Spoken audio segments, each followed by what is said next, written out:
Bonjour tout le monde! Est-ce que vous connaissez le syndrome du petit chinois? Bonjour, mon nom est Nancy Doyon, votre coach familial, et c'est l'heure de votre capsule SOS Nancy.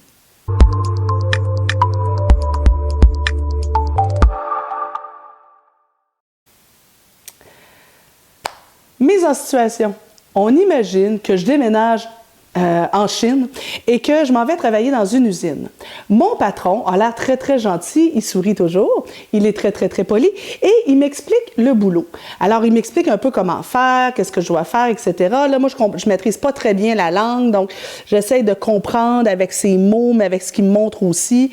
Et là, bon, ben, il me laisse travailler pendant 1 heure ou 2 et au bout d'1 heure ou 2, il vient me voir en faisant Okatankahe, Okotokohe, Gung, Datachnikaha, Gaga.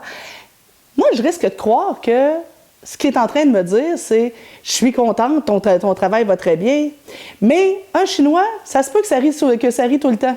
Alors, ça se peut qu'il soit en train de me dire c'est pas ça que je t'ai demandé, pas toute, maudite niaiseuse! Pourquoi je vous dis ça? C'est que je constate qu'il y a plein de parents qui, quand ils interviennent sur leur enfant, ont un non-verbal qui dit exactement l'inverse de ce qu'ils sont en train de dire. J'ai un petit loup qui est en train de sauter sur le divan et là, j'ai le parent qui essaie de se prendre un peu pour le parent de Caillou qui fait « Non, mon coco, on saute pas sur le divan. Maman est pas contente, là! » Ou récemment, je voyais une maman avec sa préadolescente dans une crèmerie.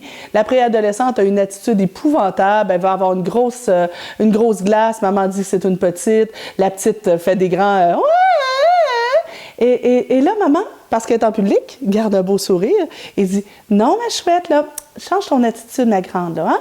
Non, regarde, on va acheter une petite crème glacée, là, parce que là, ben, une grande crème glacée, c'est beaucoup trop gros. Hein? Regarde, on va avoir du plaisir, d'accord? » Vous comprenez que dans ces deux situations-là, l'enfant, ce qu'il comprend en regardant le non-verbal de son parent, c'est mon attitude est totalement adéquate.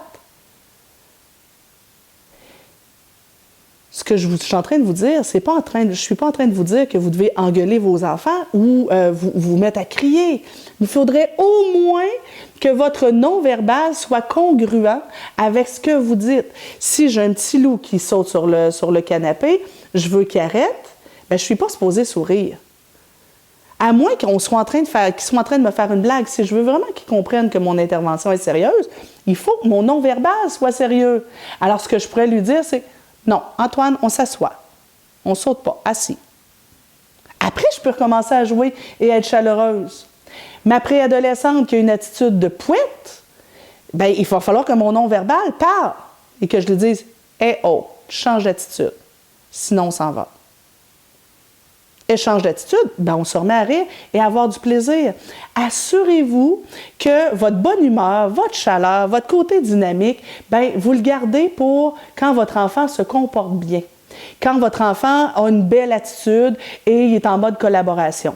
Quand il est en mode opposition ou qu'il y a un comportement que vous n'aimez pas, faites juste vous assurer que votre non-verbal démontre à votre enfant que vous n'êtes juste pas d'accord avec son comportement et que ça ne vous convient pas.